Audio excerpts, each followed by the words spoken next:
नमस्कार। आज 27 अप्रैल है, दिन सोमवार। ये है पटना समाचार। आइए जानते हैं बिहार की 30 फटाफट बड़ी खबरों को।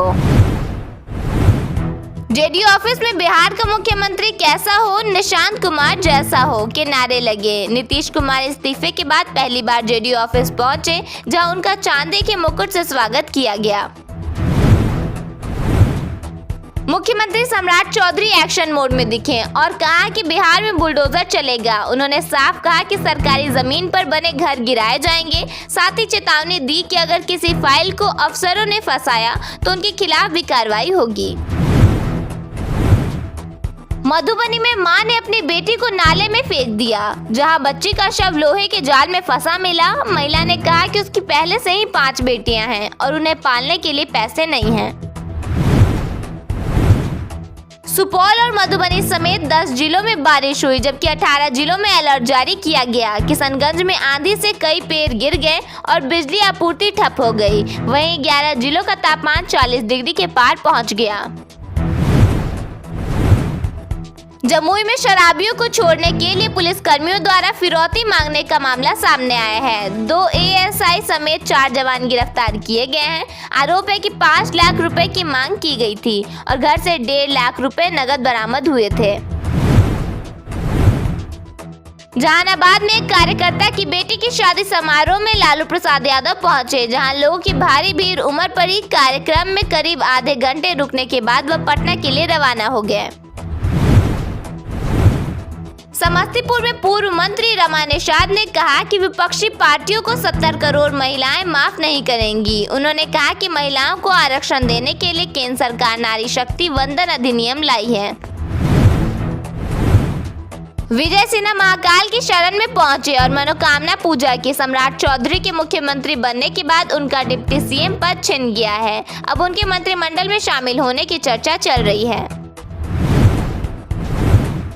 गिरिराज सिंह ने महागठबंधन को ठगबंधन बताया। उन्होंने कहा कि ममता बनर्जी चुनाव हार चुकी हैं और केजरीवाल के जाने से भी कोई फायदा नहीं होगा। उन्होंने विपक्ष पर तीखा हमला बोला। पटना जू में गर्मी से जानवरों को बचाने के लिए 17 कूलर और 11 एसी लगाए गए हैं। चिंपैंजी को नारियल पानी पिलाया जा रहा है। साथ ही ग्लूकोज, मल्टीविटामिन और लू से बचने की दवाइयां भी दी जा रही हैं। छपरा में प्रेमी से शादी करने की जिद पर युवती मोबाइल टावर पर चढ़ गई। इस घटना को लेकर 6 घंटे तक हाई वोल्टेज ड्रामा चलता रहा। बताया गया कि युवती का प्रेमी दिल्ली में रहता है। बिहार के 13 जिलों में आज बारिश को लेकर ऑरेंज अलर्ट जारी किया गया है। अन्य सभी जिलों के अधिकतम तापमान में 2 से 3 डिग्री तक की कमी देखने को मिलेगी। बिहार के नए डिग्री कॉलेजों में एडमिशन प्रक्रिया ऑनलाइन होगी और छात्रों का चयन मेरिट लिस्ट के आधार पर किया जाएगा। छात्रों को आवेदन के बाद जारी मेरिट लिस्ट में नाम आने पर संबंधित कॉलेज में तय तिथि के भीतर दाखिला लेना होगा। खबर के मुताबिक एडमिशन प्रक्रिया को पारदर्शी और आसान बनाने के लिए ऑनलाइन व्यवस्था लागू की गई है। साथ ही कई चरणों में मेरिट लिस्ट जारी हो सकती है। प्रदेश के कई उत्तरी इलाकों में चक्रवाती परिसंचरण के कारण आंधी और बारिश हुई। अररिया, कटिहार, पूर्णिया और मधुबनी समेत कई जगहों पर तेज बारिश और कुछ स्थानों पर ओलावृष्टि भी हुई। मौसम विज्ञान केंद्र के मुताबिक अगले 2 दिनों के दौरान दक्षिण पश्चिमी भाग के कुछ जगहों में अधिकतम तापमान 40 डिग्री से अधिक और सामान्य से 3 से 4 डिग्री अधिक रहने की संभावना है। मधुबनी में आंगनबाड़ी के बच्चे अब जीविका दीदियों द्वारा तैयार यूनिफॉर्म पहनेंगे, जिससे 4,628 केंद्रों के करीब 1.88 लाख बच्चों को लाभ मिलेगा। इस पहल से 1100 से अधिक जीविका दीदियों को घर बैठे रोजगार मिला है, जो प्रतिदिन 400 से 500 रुपए तक कमा रही हैं और ग्रामीण महिलाओं के सशक्तिकरण में योगदान दे रही हैं। राजद नेता तेजस्वी यादव ने उत्तर 24 परगना में टीएमसी उम्मीदवारों के लिए रोड शो किया और जमकर पसीना बहाया। उन्होंने दावा किया कि ममता बनर्जी 4थी बार मुख्यमंत्री बनेंगी। तेजस्वी ने एक्स पर लिखा, रोड शो में उमड़ा उत्साह और लोगों का प्यार स्पष्ट संकेत दे रहा है कि बंगाल में एक बार फिर ममता बनर्जी की प्रचंड बहुमत से वापसी होने जा रही है। कोलकाता पहुंचने पर जब तेजस्वी यादव से आम आदमी पार्टी नेता राघव चड्ढा के भाजपा में शामिल होने की खबरों पर सवाल पूछा गया तो उन्होंने कहा कुछ लोग समझौता कर लेते हैं। वह राघव चड्ढा शायद डर या किसी लालच की वजह से भाजपा में शामिल हुए हैं। प्रधानमंत्री नरेंद्र मोदी ने कहा कि तमिलनाडु के कलपक्कम में फास्ट ब्रीडर रिएक्टर शुरू होना देश के लिए ऐतिहासिक उपलब्धि है। उन्होंने कहा कि यह पूरी तरह स्वदेशी तकनीक से बना है और इससे बिजली उत्पादन के साथ भविष्य के लिए नया ईंधन विकल्प भी मिलेगा। प्रधानमंत्री ने देश के परमाणु वैज्ञानिकों की सराहना की और बताया कि भारत की पवन ऊर्जा उत्पादन क्षमता भी अब बढ़ गई है। प्रधानमंत्री नरेंद्र मोदी ने जनगणना अभियान को दुनिया का सबसे बड़ा जनगणना अभियान बताया। उन्होंने कहा कि सभी जानकारियां डिजिटल रूप में दर्ज की जा रही हैं और लोगों को स्वयं जानकारी दर्ज करने की सुविधा भी दी गई है। उन्होंने बताया कि अब तक बड़ी संख्या में मकानों की सूची तैयार हो चुकी है और नागरिकों की जानकारी पूरी तरह गोपनीय रखी जाएगी।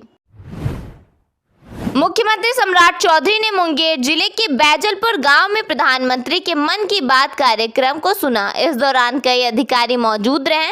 मुख्यमंत्री ने ढोल पहाड़ी स्थित मां दुर्गा मंदिर में पूजा अर्चना भी की और 12 करोड़ रुपए से अधिक की लागत वाली इको टूरिज्म योजना का शिलान्यास किया। यहां उन्होंने लोगों को संबोधित करते हुए फाइल दबाकर बैठने वाले अफसरों को चेताया। साथ ही कहा कि बिहार को समृद्धि की ओर ले जाना है। रेलवे ने यात्रियों को समर सीजन का तोहफा दिया। आज से दिल्ली तक का सफर और भी आसान होने वाला है। पूर्णिया कोट से आनंद विहार के बीच स्पेशल ट्रेन शुरू होने जा रही है, जिससे उत्तर बिहार के यात्रियों को सीधी कनेक्टिविटी मिलेगी। सप्ताह में 2 दिन चलने वाली यह ट्रेन छुट्टियों में सफर को और आसान बनाएगी। बिहार के पूर्व मुख्यमंत्री नीतीश कुमार जेडीयू ऑफिस पहुंचे। भामाशाह जयंती के अवसर पर विशेष कार्यक्रम का आयोजन किया गया था। पार्टी ऑफिस में आयोजित कार्यक्रम में वह 10 मिनट तक रहे। इस दौरान उन्होंने पार्टी नेताओं से मुलाकात भी की। 29 अप्रैल को पश्चिम बंगाल में सेकेंड फेज की वोटिंग होने वाली है। इसे लेकर बिहार में सीमावर्ती इलाकों पर निगरानी बढ़ा दी गई है। ऐसे में कटिहार जिले में कई थानों की पुलिस को अलर्ट कर दिया गया है। खासकर सीमा वाले इलाके में पैनी नजर रखी जा रही है। पटना मेट्रो की सेवा 27 अप्रैल को बंद रहेगी। Patna metro rail corporation limited की ओर से बताया गया कि भूतनाथ मेट्रो स्टेशन पर CMRS निरीक्षण के कारण मेट्रो की सेवा 27 तारीख को निलंबित रहेगी। औरंगाबाद जिले की मदनपुर प्रखंड के महुआवा पंचायत के सावा बिघा महादलित बस्ती में गर्मी के कारण पेयजल को लेकर हालात विकराल हैं। लगभग 400 आबादी वाले इस गांव में लोगों को गांव से 1 किलोमीटर दूर कुएं से गंदा पानी लाकर अपना काम चलाना पड़ रहा है। पानी की कमी इस कदर है कि या तो आप प्यास बुझा सकते हैं या फिर स्नान कर सकते हैं। गाँव में किसी ने 2 तो किसी ने 4 दिन से नहाया नहीं है। पटना में हुई समीक्षा बैठक में मुख्यमंत्री सम्राट चौधरी ने इको टूरिज्म को बढ़ावा देने के लिए बड़ा प्लान पेश किया है। उन्होंने अधिकारियों को राज्य में आसान व असरदार पर्यटन सुविधाएं विकसित करने के निर्देश दिए हैं। सरकार का फोकस सिर्फ प्राकृतिक स्थलों तक सीमित नहीं है। मुख्यमंत्री ने कहा कि बिहार के धार्मिक, सांस्कृतिक और ऐतिहासिक स्थलों को भी इको टूरिज्म से जोड़ा जाएगा। इससे पर्यटकों को एक ही राज्य में कई तरह के अनुभव मिलेंगे और पर्यटन को बढ़ावा मिलेगा। हजारीबाग में भयंकर सड़क हादसे में एक ही परिवार के 6 लोगों की मौत हो गई। सभी 6 मृतक गयाजी जिले के रहने वाले थे। जानकारी के मुताबिक झारखंड से एक कार बिहार आ रही थी, लेकिन हजारीबाग में दनुआ घाटी में हादसा का शिकार हो गई। अमेरिका और इजराइल के ईरान पर हमलों के बाद शुरू हुए युद्ध का असर कच्चे तेल और गैस की सप्लाई पर पड़ा है, जिससे आंध्र प्रदेश में पेट्रोल और डीजल की मांग बढ़ने के कारण कमी की स्थिति देखी जा रही है। अधिकारियों के अनुसार राज्य में पेट्रोल और डीजल की सप्लाई बढ़ाई गई है। उन्होंने बताया कि कमी की आशंका से लोग घबरा कर सामान्य दिनों से ज्यादा खरीदारी कर रहे हैं। अधिकारियों ने लोगों से घबराने की बजाय सामान्य खरीदारी करने की अपील की है। उत्तर प्रदेश के गाजीपुर में एक नाबालिग लड़की की हत्या के मामले को लेकर सियासत तेज हो गई है। पूर्व मुख्यमंत्री अखिलेश यादव ने राज्य सरकार पर गंभीर आरोप लगाते हुए कहा कि पीड़ित परिवार पर दबाव डालकर बयान बदलवाए जा रहे हैं। उन्होंने एफआईआर में देरी, पीड़ित परिवार के उत्पीड़न, पोस्टमार्टम पर सवाल और आरोपियों के खिलाफ कार्रवाई को लेकर कई सवाल उठाए हैं। अखिलेश यादव ने कहा कि इस मामले की जड़ में समाज में भेदभाव है। इससे पहले कांग्रेस सांसद प्रियंका गांधी ने भी सरकार पर निशाना साधते हुए कहा कि प्रदेश में महिलाओं के खिलाफ अत्याचार चरम पर है। उन्होंने आरोप लगाया कि केस दर्ज करने में आनाकानी, पीड़ित परिवारों को धमकियां और दबंगों की अराजकता कानून व्यवस्था पर सवाल खड़े करती है।